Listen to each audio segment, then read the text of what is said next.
पैसेचे आमिष दाखवून असलेल्या शेजारच्या एका घरात नेऊन अजय बनसे इंगळे उर्फ गोलू वय वर्ष 22 यांना अत्याचार केल्याची खळबळजनक घटना घडली आहे। सदर मुलीला घरात घेऊन जातानाची घटना सीसीटीव्हीत कैद झाली आहे।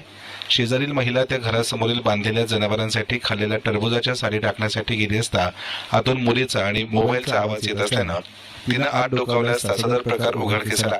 सदर पीडित मुलीच्या आई वडिलांची आर्थिक परिस्थिती हलाखीची असून मोलमजुरी करून ते आपला उदरनिर्वाह करतात। सदर घटनेमुळे परिसरातून संताप व्यक्त केला जात आहे।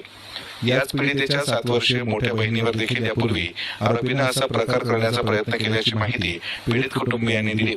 या प्रकरणी पीडित मुलीच्या आईनं श्रीरामपूर शहर पोलीस ठाण्यामध्ये फिर्याद दिल्यावरून पोस्को कायद्यान्वये गुन्हा दाखल करण्यात आला आहे। दरम्यान शहर पोलिसांनी आरोपी अजय बनसे इंगळे उर्फ गोलू याला तात्काळ अटक करत न्यायालयामध्ये हजर केले असता न्यायालयानं त्याला 6 दिवसांची पोलीस कोठडी सुनावली आहे। आरोपीला कठोरात कठोर शिक्षा व्हावी अशी अपेक्षा पीडित मुलीचे कुटुंबीय आणि नांदूर येथील नागरिक करतायत। सदर घटनेविषयी पोलीस निरीक्षक नितीन देशमुख आणि पालकांनी अधिक सांगितलं।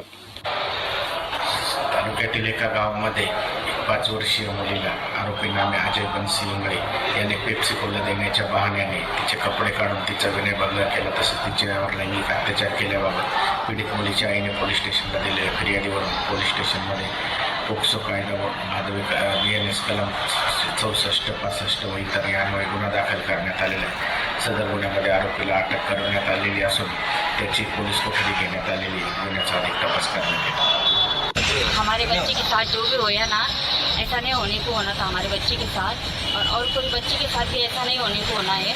ऐसे लोगों को जीने का सहारा नहीं है, ऐसे लोगों को फांसी होना चाहिए। मजदूर करने वाले लोग हैं सर। हमारे बाजू में बंसी गोलू नाम का छोकरा रहता है सर। उसने हमारी लड़की को 5 साल की लड़की हमारी, उसको हमारी लड़की को उठाकर ले गया। उसने पेप्सी के बहाने से लेकर गया, उसके साथ गलत काम किया सर। और आजू बाजू वाले लोगों ने हमको बताया कि उसने गलत काम किया, इसलिए हम पुलिस स्टेशन में आके उसके नाम की केस की और पुलिस को बताया ऐसे लोगों को देने का सहारा नहीं, उसको फांसी होना चाहिए। मीडियासाठी प्रतिनिधी युनुस इनामदार राहता।